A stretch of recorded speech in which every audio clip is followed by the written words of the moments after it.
What's good, y'all? We are here in the building. He's the DJ, she's the actress. I'm John Quick, and she's Bobby Baker. Let's get the party started, sis. DJ John Quick, Bobby Baker, Bobby Baker, DJ John Quick, Bobby Baker. He's the DJ, she's the actress. He's the DJ, she's the actress. He's the DJ, she's the actress. Actress.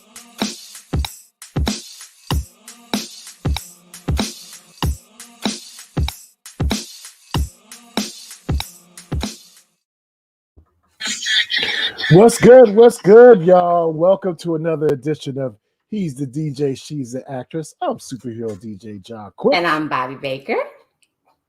So, Bobby, first of all, you know how we always start the show. How was your week? I had a good week. This week was good. I don't really have any complaints. Oh, that's what's up. How about you? I had a really, busy week. I think a lot of things are starting to open back up. A lot of opportunities are starting to present themselves. So I'm excited about that. But with no further ado, let's get into the first segment. We call this File This Under. Yeah. And our first topic of discussion is that the University of, not even the University of Maryland, the state of Maryland, basically settled an HBCU lawsuit that the HBCUs of that state had against them for $577 million. Get that money. It was proved that they were underfunded as opposed to the PWIs of the state. So my thing is this: it's crazy how you have all these conservatives out there talking about, oh, there's no such thing as systemic racism and things of that nature. But then you have them paying out the booty hole. Right. What you think about this whole situation? This actually reminds me. My mom, who was an educator, she grew up and she was educated in a one-room schoolhouse, and it was grades like, I want to say like kindergarten through like 6th or 7th grade in one room, and what, as screwed up as it is, and she talks about how they got the scraps of everything that the white kids weren't using in their schools, they got it. Wow. But stories like this, first of all, I'm so happy that they're getting what they're owed. Yes. But can we just talk about how Black people make a world of difference? Absolutely. In spite of being given so much less, just think about all of the things, all of the wonderful things, all the wonderful people that have sprouted, especially as of late, from HBCUs. And to think that all this time they haven't been given the same resources. Yet and still we've succeeded. So I'm excited. I'm so excited for what's to come, because I can only imagine now that they have the resources. Now what are they going to be able to do? Y'all better look out. Yo, listen, like, this is a prime example of how strong of a people we are. Like, we have been given the worst conditions and we continue to rise. We continue to excel. So this doesn't surprise me. And it makes me very happy that finally, justice is being served, this separate but equal nonsense, hey, if you're gonna say something like that, then you need to mean it. And now they're gonna have to pay for it, after years of underpaying these schools. So big up to the state of Maryland, whoever was on this case in terms of prosecution or whatever. I gotta give them props for that, because that's the major win. And speaking of HBCU, sis, before we go any further, let's file this under, and we shall rise. Hey. So listen, speaking of HBCUs, last week, Eddie George, the former, the Hall of Famer, the Tennessee Titan for life, Eddie George got hired to coach at Tennessee State, an HBCU, of course, in the state of Tennessee. And also Hall of Famer Marshall Faulk, used to play, Super Bowl champion with the Rams, whatever. He's in talks to be the head coach at Southern University. So I bring this all to say, I think this is the Deion Sanders effect. Hey, I'm here for it. Exactly. I mean, Deion has made it cool for these all-worldly talents who are now retired to, go to give back to the culture, right, and go coach at an HBCU. So, what do you think about that, sis? I mean, I think this is amazing news. I think it's high time the people coaching look more like the people who are playing. Yes. Wow. Yo, listen. I just got to blink on that one. Yo, listen, you just went straight Barry Bonds on that one. You knocked it out the park. I mean, there's not much else I can say after that. I mean, let's just go ahead and put a nip of butter in this one. I mean, honestly, again, I think it's a beautiful thing, and I do hope that Southern does hire Marshall Faulk. Now, with that being said, there is another side of this. Some of the lesser known names who have been assistant coaches forever.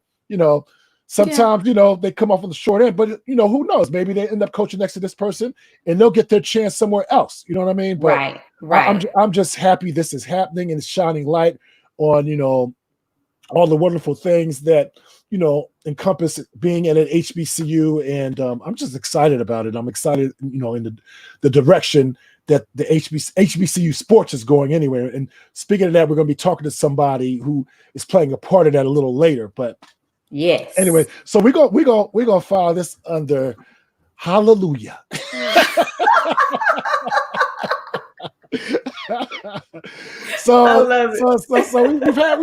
We've had two great pieces of good news, but sis, we got to keep things balanced. And in doing so, let's talk about this Negro Tim Scott. Let's talk about him. So we're gonna play a little clip from his response speech to Joe Biden's great speech the other night. Yeah. Wait, let me see. Let me find it. Here we go. Of race. I have experienced the pain of discrimination. I know what it feels like to be pulled over for no reason, to be followed around the store while I'm shopping. I remember every morning at the kitchen table, my grandfather would open the newspaper and read it, I thought. But later I realized he had never learned to read it. He just wanted to set the right example. I've also experienced a different kind of intolerance. I get called Uncle Tom and the N-word by progressives, by liberals. Just last week, a national newspaper suggested my family's poverty was actually privilege because a relative owned land generations before my time. Believe me, I know firsthand our healing is not finished. I'm gonna let you start on that. I'm gonna let you start because, but before you start, I wanted to say that in this same speech, he said, "America is not a racist country." Yeah. In the same, but go ahead. I'm gonna let you start on it. First, I gotta wake up because I'm asleep. So there's that. John, okay. I'll tell you what struck me. I'm sure what struck me was probably different from what struck you because what strikes me is always random. He's acting. Yes. And it's bad. Bad acting. It's bad acting. That like head shake in the middle made me sick on the stomach. Yeah. He doesn't believe, I don't believe that he believes what he's saying. I think here we have another case of, I forget the man's name who was on the same kind of ridiculousness as him. But it's like they're just trying to get the vote of the Trump supporters. They want to be that one That's how this strikes me. That's how this strikes me. He strikes me as a disappointment to his family. How does it strike you? A disappointment to his family. Damn, to his whole family. You carried a heavy club tonight. So listen. This dude, first of all, how can you sit there and say America is not a racist country, but then you go through all these scenarios? Oh, I've been pulled over, just because of the color of my skin. I've experienced race. I mean, dude, you can't have it both ways, man. Like that's why other countries laugh at us, Yes. And I remember him being a huge Trump supporter. And I just feel like he's like their token black guy at this point. That's his MO. Yeah, it's really disgusting. And he has that little goofy smile, and it's embarrassing. Like, it's like kind of like, I think I mentioned this last week. Sometimes like I'll watch a wild sitcom and it gets so embarrassing to the point I just can't. Why? I gotta turn the channel. This is just ridiculous. Like that's him. Mm-hmm. That's him. And I want to know like who his boys are. You know what I mean? Like you can have friends and then you got your boys who gonna tell you what it is. You know what I'm saying? And I don't think he has any boys because like he can't possibly. It's crazy, and it's ironic because Kamala, she basically said she agreed with him that America is not a racist country, but then in the same breath she says, but America has to reckon with its racist past and current racial situations that's going on in the United States. So I get why she has to say that because she's a VP. So she can't get on and say, "Yeah, America is a racist country." No, I get that. I'm glad you said that. Yeah, I am glad you said that because I was over here like, now see, that's why I ain't gotta come all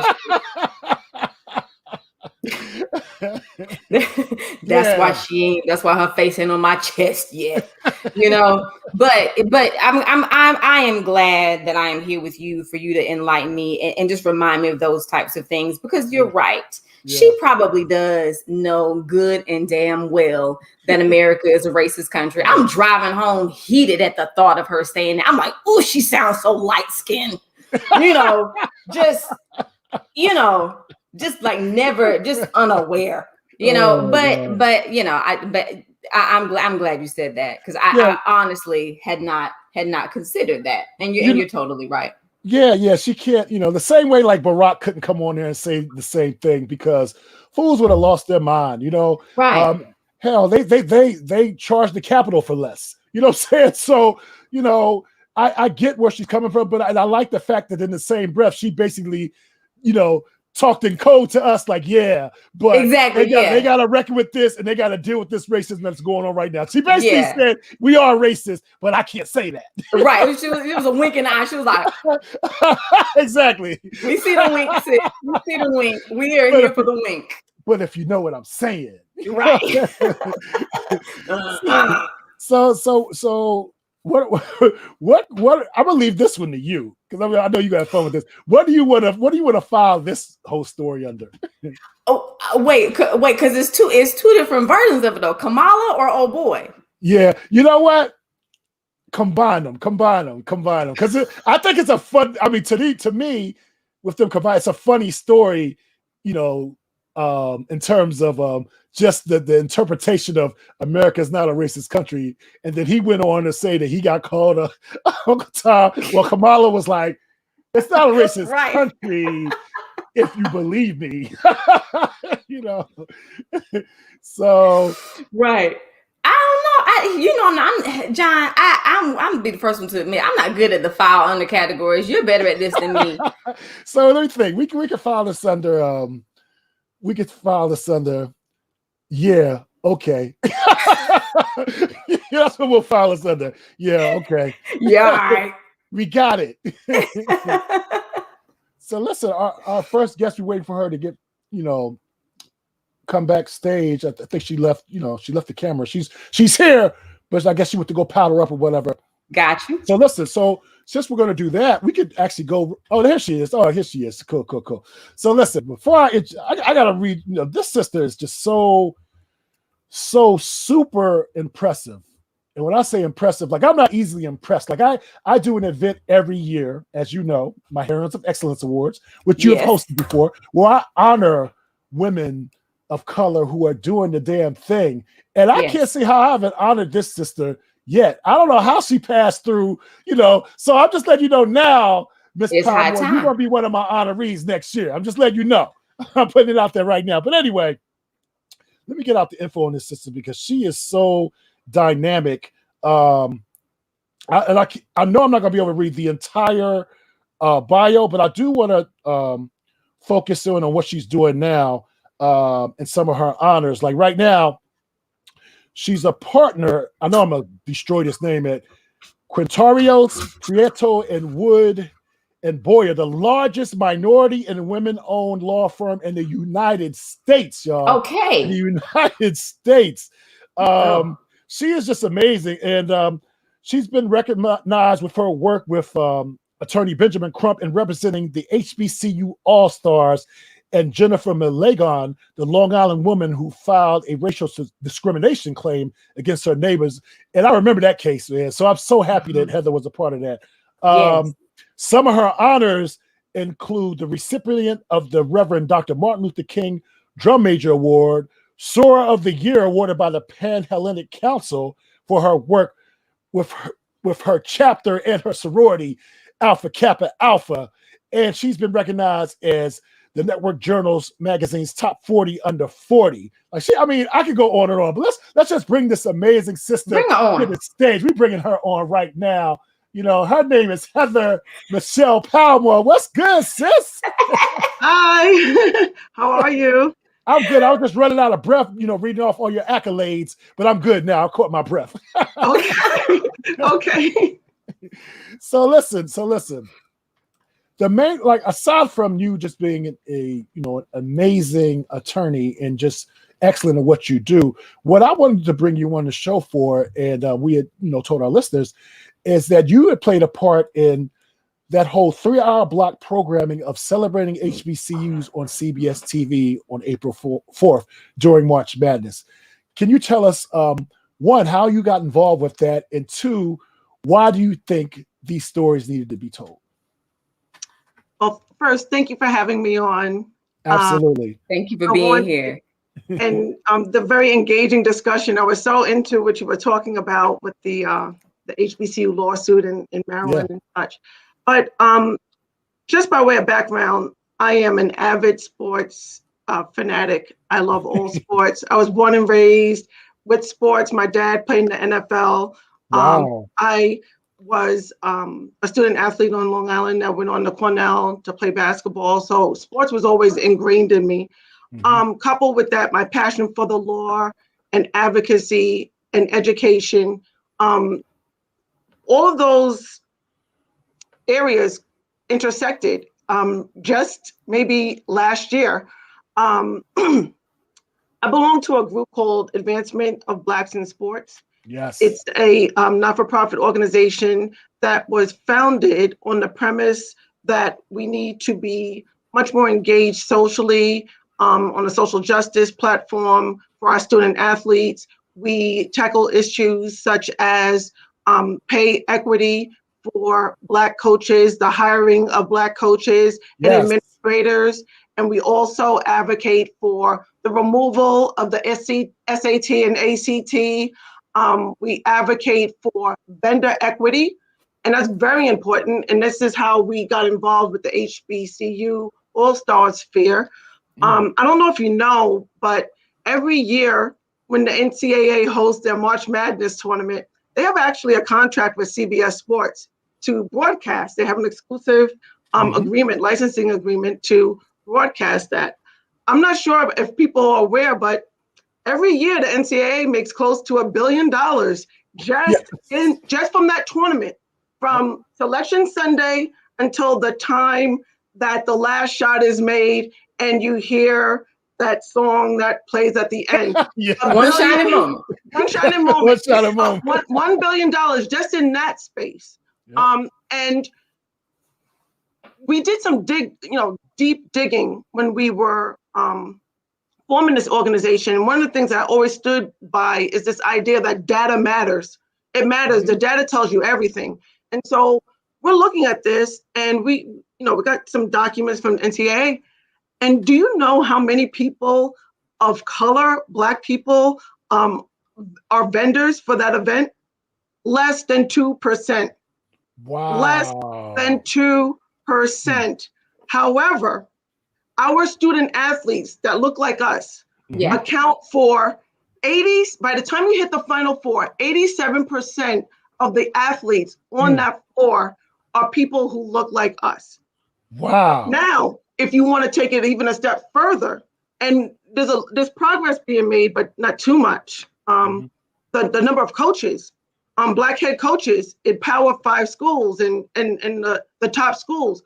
These are things that we've been working on. So the HBC All-Stars, a gentleman who was a former coach at Tennessee State, Travis Williams, approached us and said, I have this problem.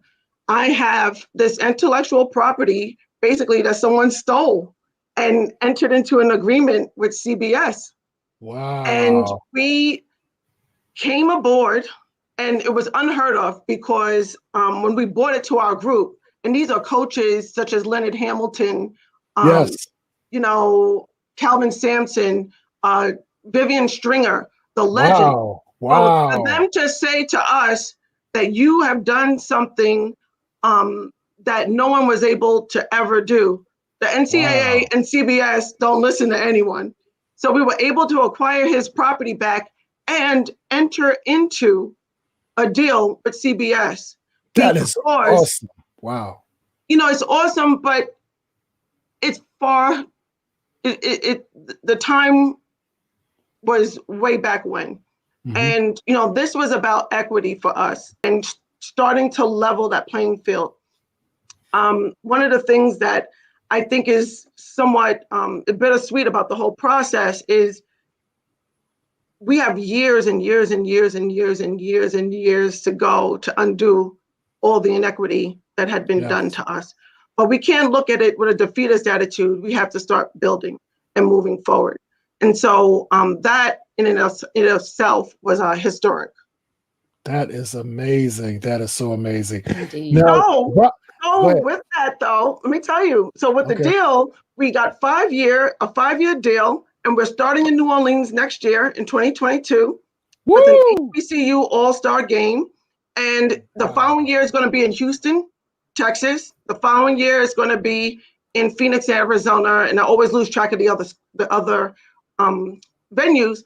But most important, most of the HBCUs that we are targeting are right there in the hotbed of Louisiana, in New Orleans. So we're looking forward and then going to Houston and bringing that experience to I'm coming with you. To us. Yes. And that's the point.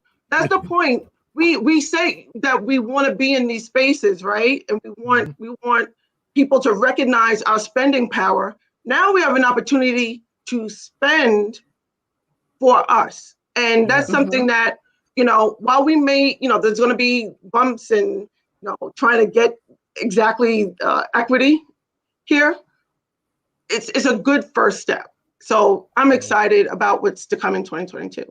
Wow. I'm excited too. Yeah. I know you want to jump in here, sis. I do. Your wheelhouse. It is. First of all, thank you for this work that you do. I feel like I am a direct product of it. My husband was associate head coach for Duke men's basketball, and now he is head coach at Austin Peay State University in Tennessee. Okay. So thank you. I think we may know. I think he is in our group. He may have he may have joined a call recently. Probably so. Okay. So my question to you is how do you get help? How does the word catch on that, okay, this is the initiative that we all need to be on board for? How does the word spread like wildfire? What can people do to make everyone aware that, listen, there's going to be an HBCU all-star game going down. Be there, support, get your tickets now. What needs to happen? So 2 things need to happen. And the way that we've always viewed it is that, you know, when the legal team, which was headed by Benjamin Crump, I can tell you when he came, when he came to the table, something very magical happened in that room. And we were able to wow the CBS executives. We understand it's important to have secured that opportunity. However, based on our history and what we know of each other, both my parents went to Morgan State. And I remember being dragged to those Morgan Grambling games as a little girl. And, you know, we were always in the parking lot, went to the stadium for a few minutes and came back out. And we know that it was never about the game, right? It was about that experience and seeing your people and the food and the D9 and, you know, just the culture. And so what we're setting out to do, and we're working on a separate project with someone who is synonymous with excellence in New Orleans for a certain festival. We're trying to create a mini mid-season type of homecoming. Somewhat, you know, in March, where we can bring people into the space, but it will also have a social justice spin, because we know that we wouldn't be here. We really would not be here. We have to come to terms with it. We would not be here had it not been for the pandemic. On top of the loss of life of so many Black men and women and people of color, whose backs, you know, George Floyd carried, you know, his legacy is carrying. So, you know, we understand the importance of it and we don't lose sight of that. So while we celebrate, we also have to educate. And that's my hope, to your point, is beyond getting the word out, really educating people and understanding why it's necessary to support. Now we have they gave us the go ahead. Now we just have to make it successful, because if it's not successful, you know, they'll say because we're Black. Right. So we have, you know, that's what keeps me up at night, making sure that it's successful.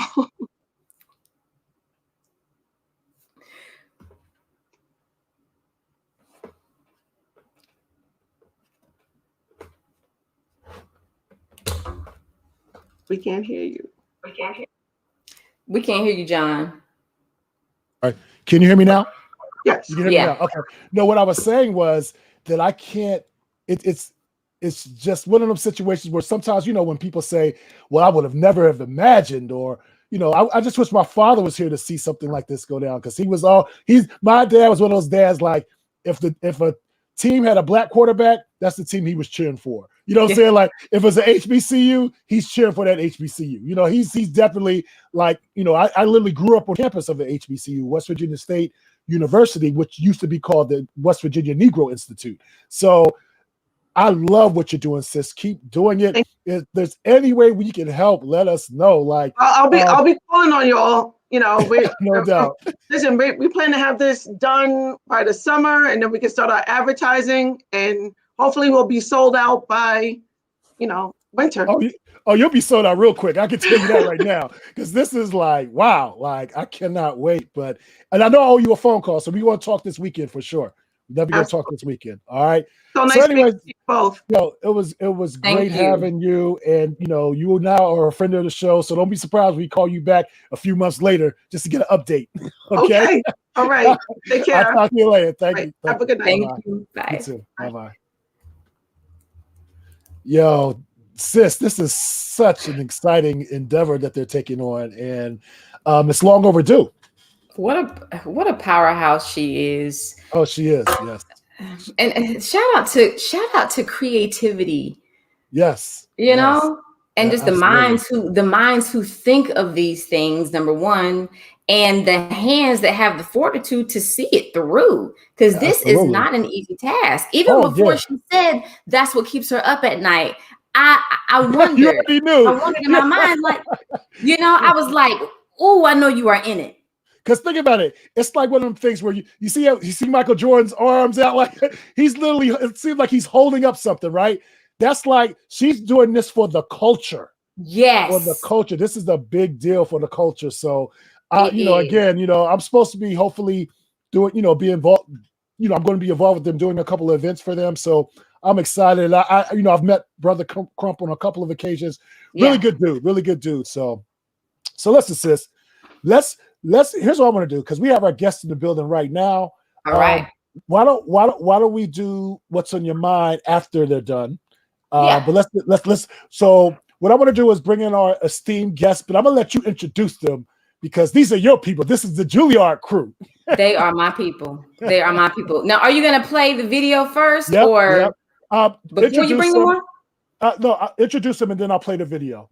Got you. Okay. All right. So I've been thinking all day about, it's a few of us here. It's 3 of us here. Yep. 3 of my people here. How am I gonna introduce them? And I didn't want to reiterate what people can find on Google. So I started to just write down the things that I loved about them. So I'm going to give you guys the bio from my heart about all of these people. First, I want to talk about Maechi Aharawa. Okay. This young lady, few people have fun to match their fight. Maechi is that person. She is the person who you always want on your team because she will not lose, period. Okay. That's Maechi. Also, Maechi on stage, she has a truth in everything she does on stage and off stage. And that's why we believe her. We believe her on stage and we believe what she says she's going to do off stage. And that's why she's everybody's sister. She's everybody's champion. She's everybody's hero. Next, I want to talk about Francois Battiste. Okay. Francois Battiste was at Juilliard when I got there. And hold on. Francois not here yet. So I'm not sure if he's coming. He's not here yet? No, okay. He's not here. We got Corey backstage. Corey and Mitch. Corey. All right. Well, let me go to Corey then. Yeah. Corey is a silent killer. Corey's a silent killer. When I first saw Corey, I didn't suspect that he was the beast that he is. He snuck up on me. Corey's a whole entire shapeshifter. You understand what I'm saying? And Corey is, after I started thinking about Corey is that thing that you eat that you don't know it has a feeling inside of it. You pick it up. It looks good. You know what I'm saying? So you pick it up.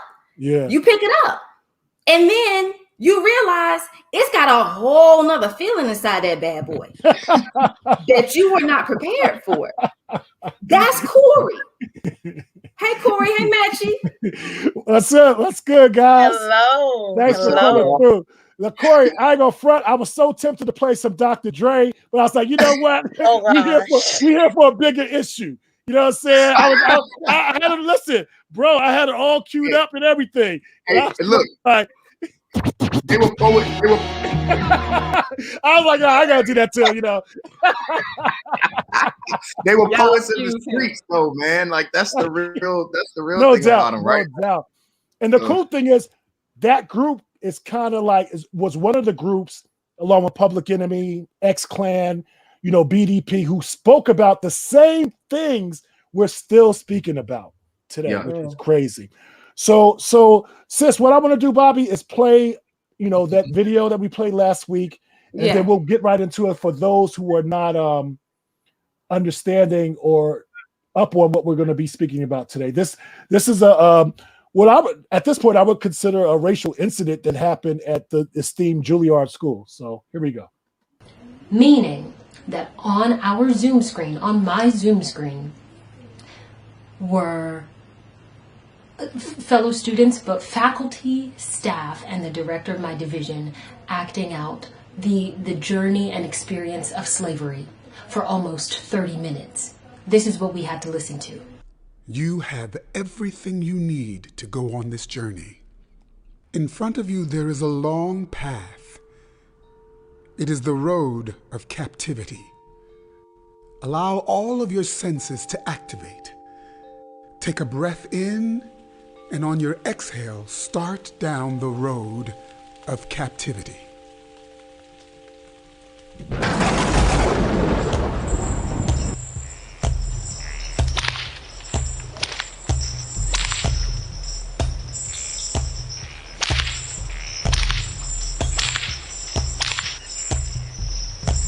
You have arrived at the coast of Africa. What do you see? What do you hear? What can you feel? What can you taste? Gentlemen, your attention, I beg. Calling your attention to the first item being offered for sale. Now, she's a fine black pearl indeed, gentlemen. She's in fine condition. She's young, she's supple, she's strong. Use her to wash, to weave, to plow, to sow, what you will. Good investment, gentlemen. Put her to it, and she'll raise you a fine litter of pickaninnies. Who'll offer me 100 pounds for this fine wench? Do I hear 100 pounds? Now, here's a likely-looking hand, a prime young buck, just picked from the trees. Bright as a monkey. Good bones, sinew. Wanted free of defect. Good teeth, good for Carolina rice. Virginia tobacco, Maryland corn. Pull like an ox and carry like a mule. Fine animal, gentlemen. Sold. Step into the pool of slavery.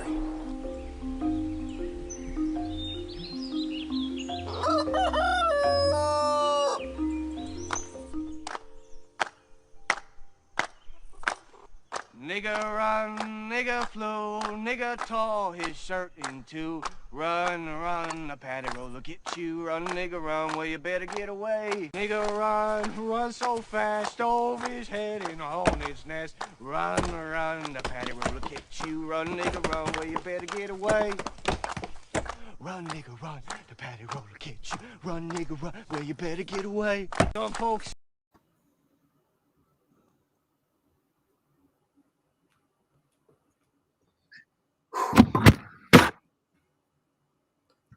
Wait, hold up.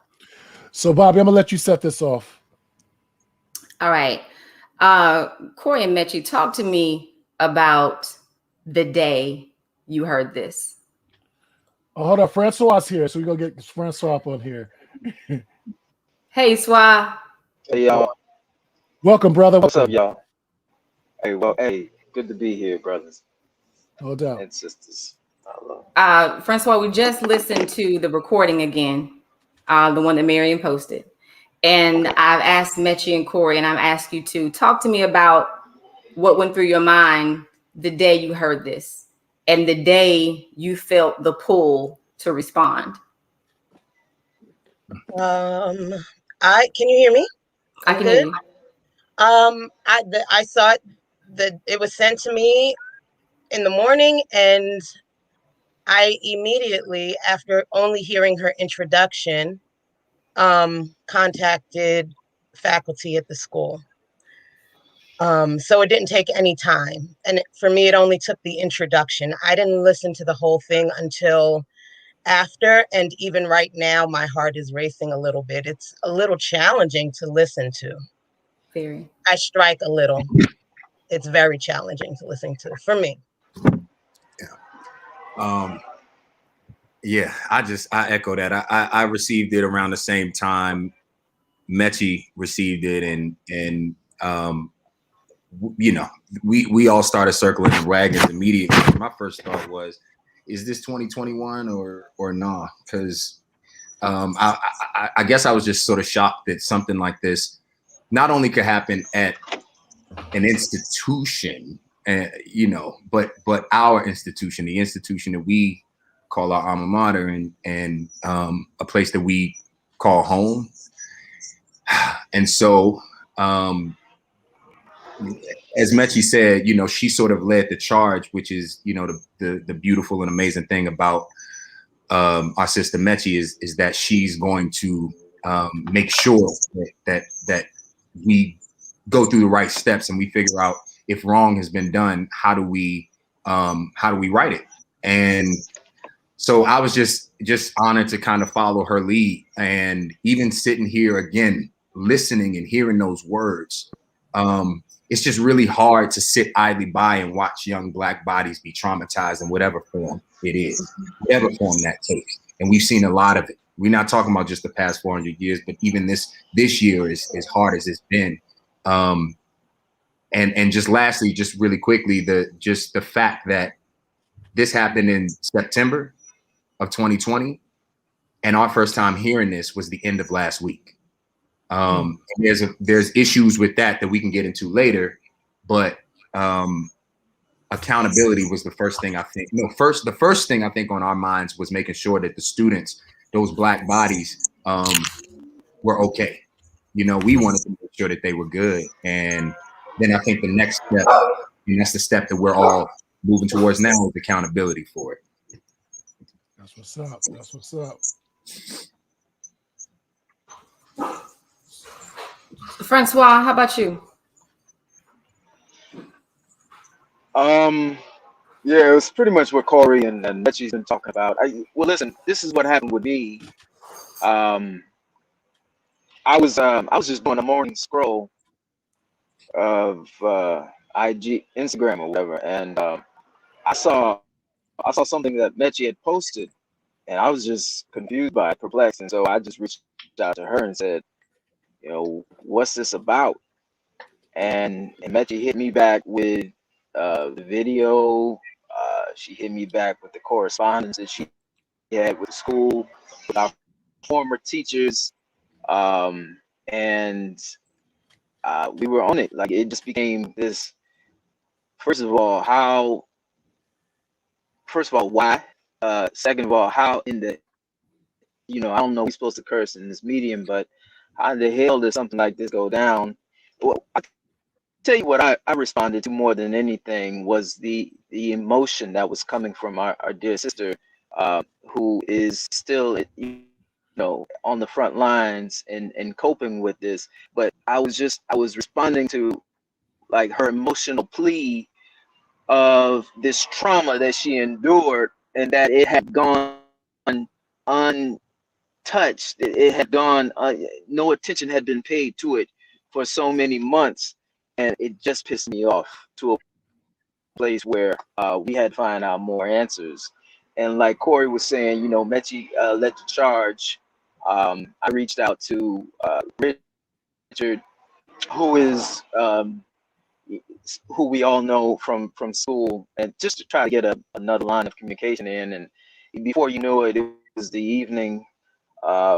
It's all a blur to me because I got a house full of kids, and by the evening we were just on a call with about 15, 20 students and the head of the drama division.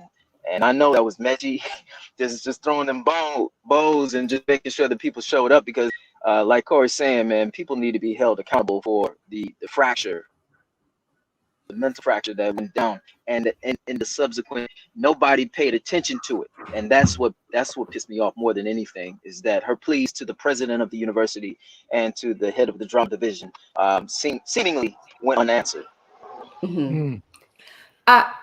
So one thing that struck me during our Zoom meeting, the initial Zoom meeting, and we kind of joked about it a little bit, was that some people may not have been offended. Some people may not have known better. Not everyone maybe some people didn't know to be offended. Talk to me about what you guys think that is, and how do we become sharper as it pertains to being able to detect racism, especially underlying racism that often is disguised as neglect, or I didn't know, or insensitivity. How do we become sharper? That's a great question. Wow. That's a really good question, Bobby. And I think to start it off, I think at the base of getting sharper is opening your mind and expanding your knowledge about other histories other than your own, right? Just learning about other cultures, because if you have knowledge of these various histories, then when you see racism happening, you'll spot it more easily. I think people get confused sometimes because we're not still on plantations in animalistic conditions being forced to work for free and build the wealth of this nation. Because we're not in that specific condition, they don't recognize the other forms that racism can take.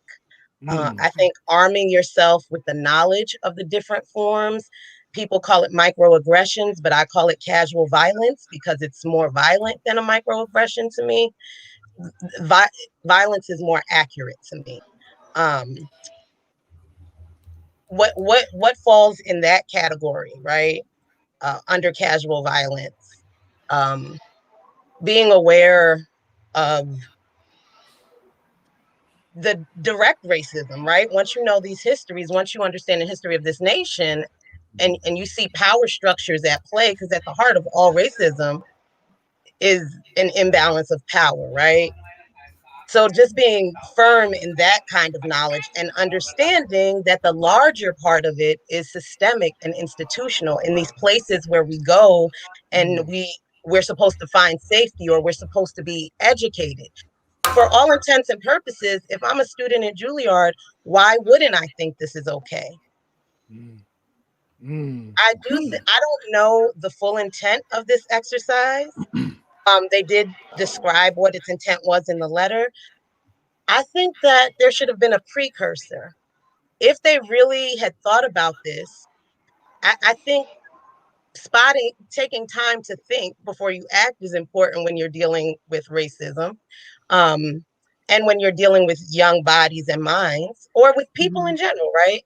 If they had taken time to think, they would have understood that perhaps coming on the cusp of history, coming on the cusp of summer 2020, maybe this might not have been a good idea, but if they saw some validity in it, we should have a precursor class to prepare. The fact that that wasn't a thought lets me know that the power structure in that building is deeply embedded in the roots of racism in this nation. I mean, we want to talk about how Juilliard came to be? No, not right now.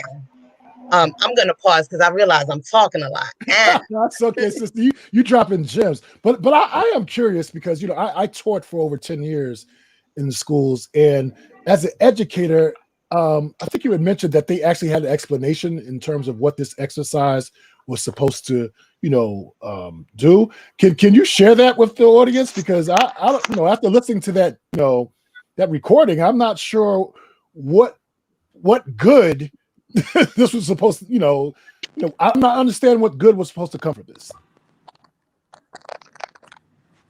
Well, I'll say right now, I don't have the, I mean, they sent us a letter with an explanation about it. I think at the end of the day, whatever good that they thought they were going to do, the harm that was caused sort of supersedes that. And I think that's, at the end of the day, we have to kind of be able to recognize those things and then make sure the tools are in place to fix those things, to make sure they're, you know, to rectify it. And for me, a bit of the problem, I think, was that it's sort of to Maechi's point, I think, was the fact that the person who was responsible for allowing this or for bringing this exercise or class or whatever you want to call it into the school didn't take the time to actually look at the curriculum, listen to it, examine it, and say, is this right for this community?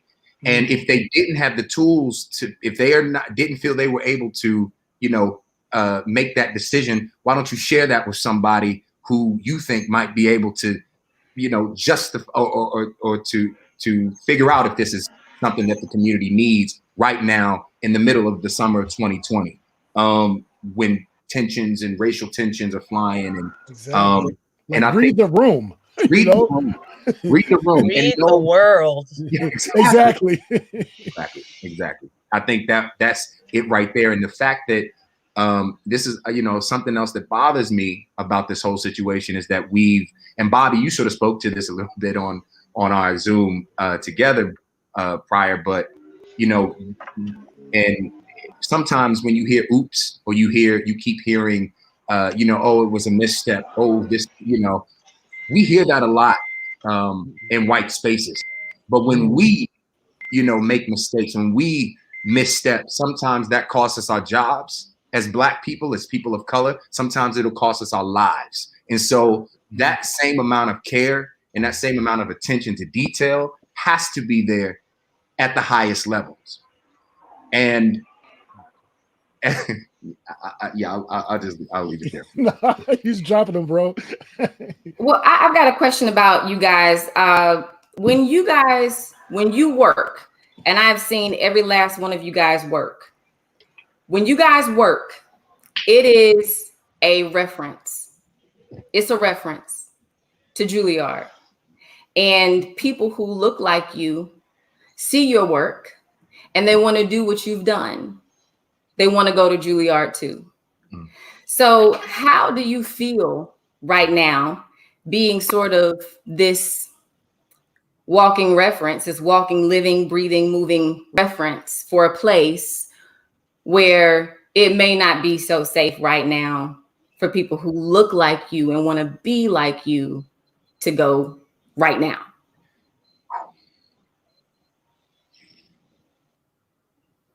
That's why. No. I think Francois froze. Man, that's another There you good go. question. I'm having a hard time hearing you guys, so if I repeat anything, just let me know. Can y'all hear me? Yeah, we can hear you. Can y'all hear me? Yes. Yes. All right. Just let me know because I'm having some auditory problems. It's a trip. This is another good question. I'm missing what Corey said and Maechi said, well, what they said. So my fault on that. But to your question, Bobby, when I went to school, when I went to Juilliard, I had already gone to undergrad. And one of the things I would tell some of my classmates is that they came in there with their chest all puffed up and pompous and so forth, and I was like, this ain't it. This is but the beginning, and act like this is a finish line. I had a different perspective going in. I guess you should treat the institution. See, this is the bottom line. We pay their salary, but they don't act like it. So it's incumbent upon us to demand that changes are made. If it wasn't for us, they would have no infrastructure. Their infrastructure is flawed from the beginning. So we do have power, and I think what I love about what we're doing now, well, what Corey and Maechi and everybody and Lee are strumming together is this alumni association. Because I'm not going to tell you don't try to go to the best institutions. I'm not going to say to you, do not try to achieve this goal that you have, because we shouldn't do that. But once you are there, I think you should have that support system. The alumni association, I believe you should have the support system to know that you have advocacy, that you have an advocate for you if something goes wrong. Like it's a damn shame that Juilliard has been around since 1968, and yet we have had very few African American faculty members. That there's no excuse for that. And as the school continues to change, the classes become a little bit more heavy in African American folks. The teachers don't resemble that, and so there needs to be some systemic infrastructural change. And folks got it twisted. They think that once you hit this milestone and you hit this school, this institution, that's it. But we also have a duty incumbent upon ourselves to try to change the system while we're there. I didn't deal too much with the drama division. If I had an issue while I was there, I went to the president, and the president was dope. He had open office hours every Tuesday from 10 to 11, and I would make sure I was there. I would talk to the president of the university, and he would tell me that the drama division does not communicate with them. And I said, well, that's a problem. But they don't have that now. They have somebody else there who does not listen to them either, so they don't have advocacy. And we need to make sure that we can't tell them don't try to achieve, try to go to the best school possible, but we need to make sure that the training reflects us. We can't go and keeping these kids are enduring these gut punches and these slices. They're being told that they're not bleeding. and that's not right. They need to have someone there that can help, you know, fix the wounds, and this is ridiculous. That's why we're trying to step in and try to make some institutional change, because we pay too much damn money to go to that school for there not to be having representation to look back and make sure that we are being taken care of.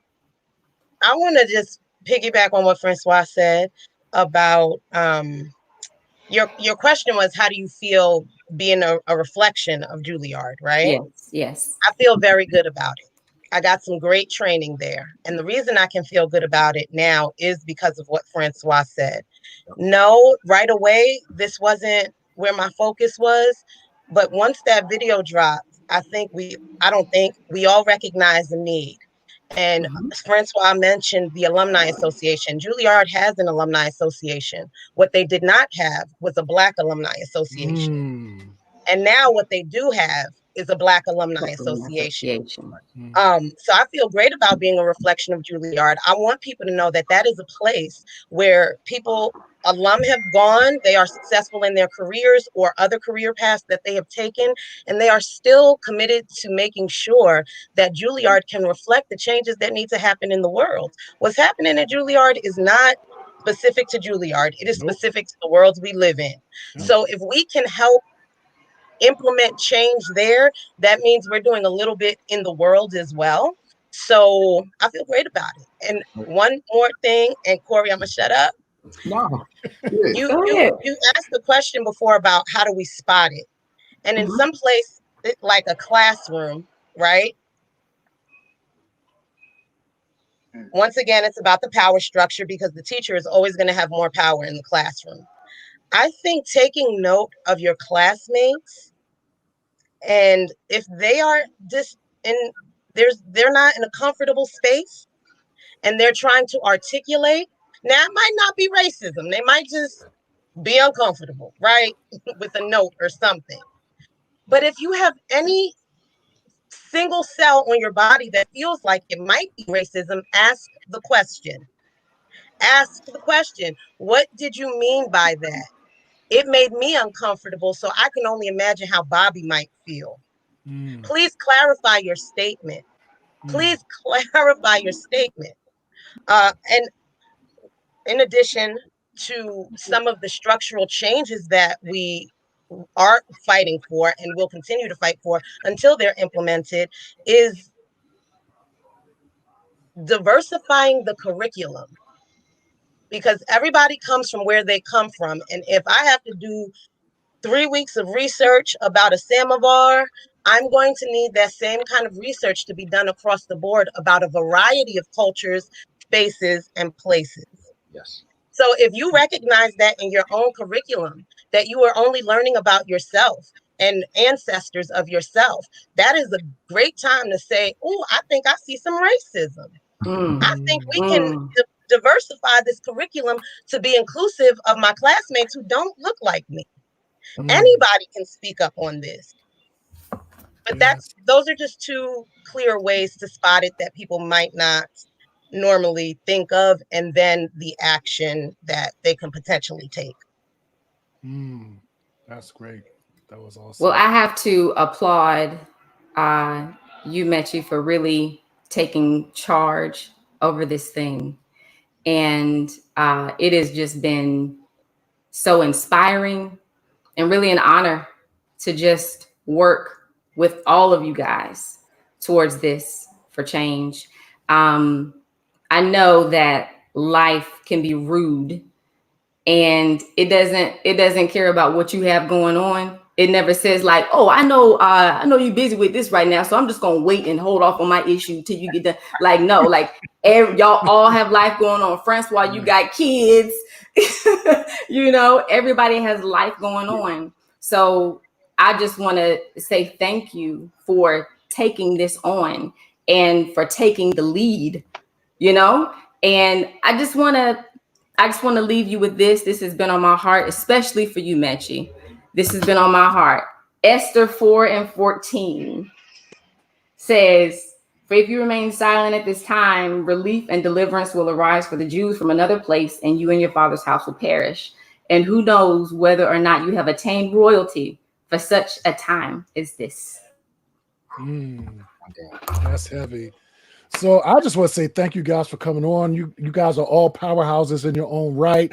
I'm fans of all of your work, and just keep doing what you're doing. But that young lady on that clip just spoke to my heart, and I know it spoke to Bobby's heart because we spoke about this last week. And the fact that she still wanted to talk about this, number one, I thought it was just as important this week as it was last week, and I'm just glad that you guys are going to step in and give people like her support because, you know, like Maechi said, this is literally a microcosm of our society in the United States. You know, I'm sure I went to a PWI for grad and undergrad and grad, so I've seen it happen, and I spoke up. But that young lady, she felt alone, and for you guys to step in as big brothers and big sisters, I think is beautiful, and that's why I love our people. You know what I mean? That's why I love our people. Real talk. So thanks for coming on the show anyway. Thank y'all so much for taking the time. No doubt. Thank y'all for the culture. I love y'all. Yeah. See, Corey, we right here. We right here, bro. We right here. I love y'all deep. All right. I ain't get no shirt. I'm sorry. We see your shirt, Francois. We see your shirt.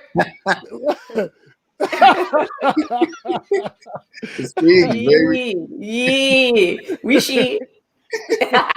Tuskegee, baby. No doubt. We see you. Hold on, before y'all get out of here. I love y'all. Oh, hold on, wait. Before y'all get out of here, do you guys have any new projects you're working on right now that you guys have any new project that you're working on that you could share right now? Yes, the Juilliard Black Alumni Association. There it is. Okay. It's the project that we are working on. Respect. Right? Hold up. Respect. I mean, respect. I love Alumni Association. That's what's up. Same project. We all on the same project. Hold on. What's the acronyms? Y'all tell JBAA. Okay, that's what's up. JBAA. JBAA, baby. Okay. Hey. I love it. I love it. I love it. No doubt. Thanks for coming on, y'all. I can't wait to get back to cutting up with y'all. I know we serious these days, but I can't wait to cut up again. I love y'all. Hey, Bobby, you know I love you. Look, you my whole heart, Francois. Love you deep. All right. Take care, guys. Peace and blessings. Bye, y'all. Thank you. Love you deep, baby. Big love, all of y'all. Keep rising. All day. That was great, man. That's just so awesome. That's just so awesome what you guys are doing. I mean, again, that little girl spoke to my heart. I was like, wow. And I'm so glad that you put on the cape, sis. You and Maechi and Corey and Francois, and I'm sure there's others. I think it's a beautiful thing. And hopefully, I'll be honest with you, I hope y'all get some publicity over this, in terms of, I'm sure it's coming. I'm sure it's coming. Oh, trust you me. I'm sure it is coming. I'm sure it's coming. It is coming. It is in the works. I just love to see us stick up for us, and it's a beautiful thing. Yeah. Somebody on our original Zoom talked about the feeling like when you see your little sister, your little brother, somebody trying to punk them on the playground. Yeah, exactly. You step in, and I think it's just so this. I won't talk too long about it because I know we've talked before at great length and we're over time. But it's something about when you get. It's something about when you get older. It's something about when you get older and seeing Marion, and not only seeing Marion. Somebody in our group chat a couple days ago posted a picture of all the current students, and they just the whether you're a parent or not, the caretaker in every one of us rose to the occasion. Yes, I love it. Just rose to the occasion, and you can't ignore it. Absolutely. So you know what? I'll be honest with you, I don't even think we need to do like what's on your mind, because you guys are on my mind right now. Like the work that you're going to be doing, and obviously it's like you said, you had the Juilliard Alumni Association, but now you're going to have the Juilliard Black Alumni Association, and every PWI needs that. Every one of them. That's right. That's right. And anybody who's listening to this podcast who might be going through anything similar. That was one of the reasons why I wanted to bring, the people who were at the helm of this movement on, so that you could see that, hey, if it hasn't formed yet, go ahead and form it. Go ahead and organize. Put your strengths together, your administrative strengths and the like, and get organized. Yeah. And it's like I told Maechi, someone has the skills, and someone like Maechi has been called for such a time as this. Absolutely. So much respect for stepping up. Like this tonight's show has just been so profound. Yeah. You know, like we didn't laugh as much as we normally do, but this show was just profound, man. Like, wow. Like, so I feel blessed. I feel blessed just to have you on with me, sis. You always bring a light, regardless. And I appreciate that. And it's much needed. You know, we need more people like you. We about to clone you, Bobby. We about to clone you. Have to get a strand of your hair, throw it in a pot, get the cooking. But anyway, my husband would shut that whole project down single-handedly. I'm sure. So listen, we like to thank our guest, Heather Michelle Palmore, you know, from the Advancements of Blacks in Sports, which is a dope organization. We'd like to thank Corey Hawkins, Maechi, I don't know how to pronounce her last name. Aharawa. I love saying her last name. I love it. And Francois Battiste. Yeah. So thanks guys for coming on.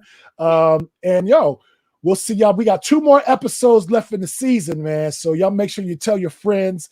He's the DJ, she's the actress. I'm superhero DJ John Quick. I'm the actress Bobby Baker. And Bobby, you know how we do. We got to get out of here on some tunes. Hold on, where my oh, you know what?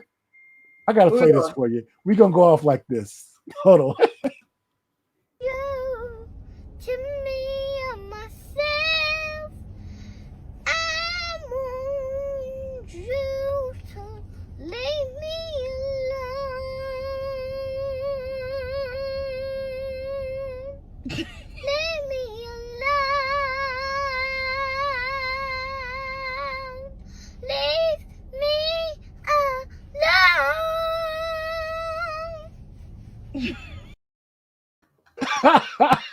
We out, y'all. Peace.